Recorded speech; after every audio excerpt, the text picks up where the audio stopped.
வணக்கம் நண்பர்களே. Chennai Ambattur police station எதிரே ஒரு தனியார் தொழிற்சாலை உள்ளது. டன்லப் மைதானத்தின் அருகே உள்ள இந்த தொழிற்சாலை பல ஆண்டுகளுக்கு முன்பே மூடப்பட்டுவிட்டது. இதனால் பார்ப்பதற்கு பாழடைந்த கட்டிடம் போல உள்ளது. இந்த தொழிற்சாலைக்குள்ளிருந்து துர்நாற்றம் வீசுவதாக அம்பத்தூர் போலீசாருக்கு தகவல் கிடைக்கவும் அவர்களும் விரைந்து வந்து விசாரணையை மேற்கொண்டனர். அப்போதுதான் இளம்பெண் ஒருவரின் சடலம் அழுகி கிடப்பதை கண்டனர். அந்த பெண் இரத்த வெள்ளத்தில் மிதந்து கிடந்தார். அத்துடன் பலாத்காரம் செய்யப்பட்டு படுகோரமாக கொலை செய்யப்பட்டிருப்பதை கண்ட போலீசார் சடலத்தை கைப்பற்றி போஸ்ட்மார்ட்டம் செய்வதற்காக மருத்துவமனைக்கு அனுப்பி வைத்தனர். தொடர்ந்து தடவியல் நிபுணர்களை கொண்டும் ஆய்வுகளையும் மேற்கொண்டனர். கொலை செய்யப்பட்ட பெண்ணுக்கு சுமார் 35 வயது இருக்கலாம் என்றும் இறந்து 2 நாட்களாயிருக்கும் என்கிறார்கள்.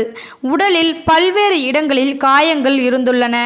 இந்த சடலத்துக்கு பக்கத்திலேயே மது பாட்டில்கள் விழுந்து கிடந்திருக்கின்றன. எனவே இவரை உல்லாசத்துக்கு அழைத்து வந்த நபர்கள் ஏதாவது தகராறு ஏற்பட்டு கொலை செய்தனரா அல்லது வேறு ஏதாவது காரணத்தினால் கொலை நடந்ததா என்ற கோணங்களில் போலீசார் விசாரணை மேற்கொண்டனர். இந்த பாழடைந்த தொழிற்சாலையில் அடிக்கடி நரிக்குறவை இன மக்கள் சிலர் இரும்பு பொருட்களை எடுப்பதற்காக வருவார்களாம். கொலை செய்யப்பட்ட பெண்ணின் அடையாளமும் கிட்டத்தட்ட நரிக்குறவை இன பெண் தோற்றம் போலவே இருப்பதாகவும் சொல்கிறார்கள். எனவே அந்த பகுதியில் உள்ள சிசிடிவி காட்சிகளையும் ஆய்வு செய்தனர். இறுதியில் தீவிர விசாரணைக்கு பிறகு அந்த பெண் பற்றின தகவல்களை போலீசார் தற்போது வெளிக்கொண்டு வந்திருக்கிறார்கள். சம்பந்தப்பட்ட பெண் தஞ்சாவூர் மாவட்டம் கும்பகோணத்தை சேர்ந்தவராம்.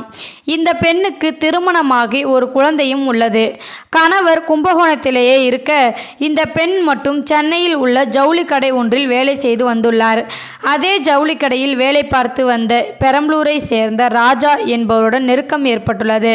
ராஜாவும் ஏற்கனவே திருமணமாகிவிட்டாலும் மனைவியை பிரிந்து வாழ்ந்து வருகிறார். இதனால் தஞ்சை பெண்ணும் ராஜாவும் நெருங்கி பழகி வந்துள்ளனர். இவர்களது நெருக்கம் வேலை பார்க்கும் இடத்தில் அனைவருக்கும் தெரிந்துவிட்டதால் 2 பேருமே வேலையை விட்டுவிட்டார்களாம். பிறகு அம்பத்தூரில் உள்ள பல் மருத்துவமனையில் தஞ்சை பெண்ணும் ஆக்டிங் டிரைவராக ராஜாவும் வேலை சேர்ந்திருக்கிறார்கள். இதனிடையே தஞ்சை பெண்ணிடம் அவரது கணவர் செல்வராஜ் குழந்தையுடன் அடிக்கடி போனில் பேசி வந்தார். இது ராஜாவுக்கு பிடிக்கவில்லை. இது தொடர்பாக கள்ள ஜோடிக்கிடையே தகராறு வந்து போயிருக்கிறது. சம்பவத்தன்று கள்ளக்காதலர்கள் இருவரும் தங்களது பணியை முடித்துவிட்டு அம்பத்தூர் போலீஸ் ஸ்டேஷன் அங்கே இருக்கும் பாழடைந்த தொழிற்சாலை கட்டிடத்துக்குள் சென்றிருக்கிறார்கள்.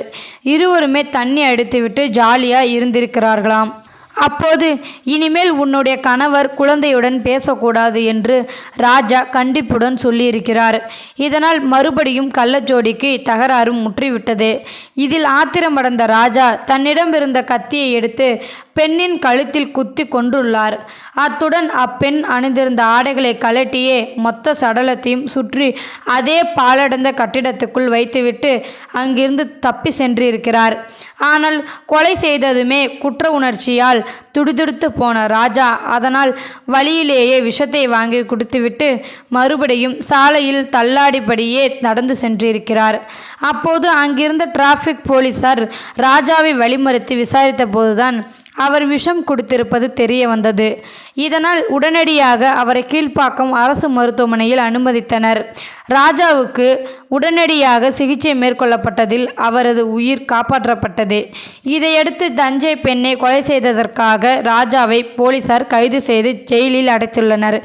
இந்த வீடியோவில் கருத்து உங்களுக்கு பிடிச்சிருந்தா லைக் பண்ணுங்கள், ஷேர் பண்ணுங்கள், கமெண்ட் பண்ணுங்கள், மறக்காமல் சப்ஸ்கிரைப் பண்ணுங்கள். தேங்க்யூ ஃபார் வாட்சிங்.